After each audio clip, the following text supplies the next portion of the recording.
Une introduction, qu'on peut sauter en allant directement au chapitre suivant sur la télécommande, parce que personne ne lit les préfaces dans les bouquins, alors avec ton film on va pas se gêner. J'ai trouvé le dernier de James Bond moins pire que ce que je craignais, mais finalement ce que je préfère dans les films de James Bond, plus encore que les petites pipes bien délurées ou les grosses voitures qui ont tout plein d'accidents, ou le sous-texte en forme de chant d'amour à l'industrie du luxe qui tente de légitimer auprès des pauvres le capitalisme financier mondialisé pourtant à l'agonie, fouettant l'air de sa queue de reptile aux abois avec des soubresauts mortels entre lesquels nous cherchons une porte de sortie vers un monde décarboné pour éviter à la planète d'entrer dans l'irréparable et de ne... Moi, ce que je préfère dans les James Bond, sans déconner, c'est les génériques. Ces petits films dans le film qui recèlent des trésors de créativité, quand le directeur artistique est inspiré et bien luné, avec des flingues et dessins animés redessinés en silhouette avec des éclairages psychés, toutes ces pipites confectionnées aux petits oignons par les créatifs du studio, directeur de la photo, illustrateur, musicien, monteur et truquiste, conjuguant leurs talents en une synergie pour accueillir ces seuls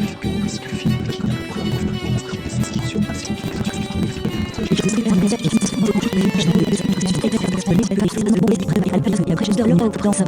Le plus long, c'est de trouver des blagues et de refaire les sous-titres. Zut, ça ressemble à un clip mollasson de Mosinor, auquel je commençais d'ailleurs à songer, sans pouvoir encore le nommer. La pauvreté de mes prémices me condamne à la misère spirituelle et au naufrage filmique. Je n'atteindrai jamais le niveau de gravité dans la connerie de chez Mosinor.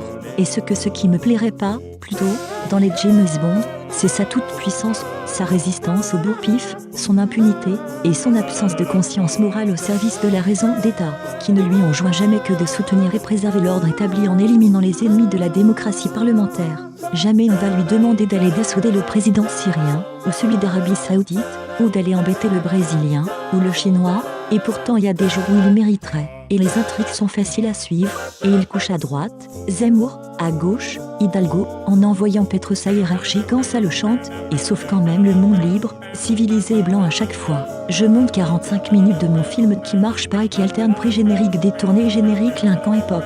Puis je me décourage un peu, parce que je me rends bien compte que ce que je déteste, dans les films de James Bond, c'est que ça me plaise, pour les raisons suscitées, alors je me demande pour détourner mon attention, qu'est-ce qu'il devient, au fait, Mosinor ? Et sinon, chez vous, ça va, vous faites quoi pour le réveillon ?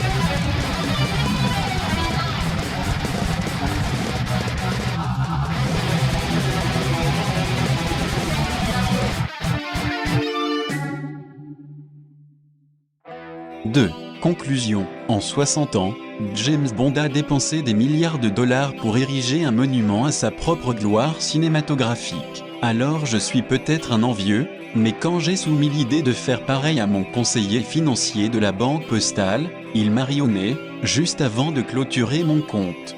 Par contre, en 60 ans de carrière au service de l'État, James Bond il n'a pas levé son petit doigt pour boucher le trou dans la couche d'ozone, il n'a pas résolu le problème de la faim dans le monde, il n'a pas flingué Bachar el-Assad, ni Mohamed Ben Salman, ni trouvé comment éviter que la température augmente de plusieurs degrés au cours du siècle, ni désigné le coupable qui a lâché le Covid-19 et le Zemmour 2022 sur le monde libre. J'en conclus que James Bond ne sert pas à grand chose, sinon à vendre du rêve pour nous aider à supporter l'oppression des puissants. C'est l'opium du peuple sous une forme un peu moderne, quoi. Si vous voulez mon avis, James Bond c'est rien qu'un branleur.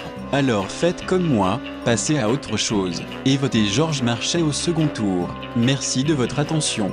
Devant la recrudescence de vols de sacs à main dans les salles de spectacle, la direction vous suggère de rester vigilant, surtout si vous regardez ce film depuis chez vous en télétravail, devenu obligatoire depuis la semaine prochaine. Bonne fin de soirée, à tous et à toutes.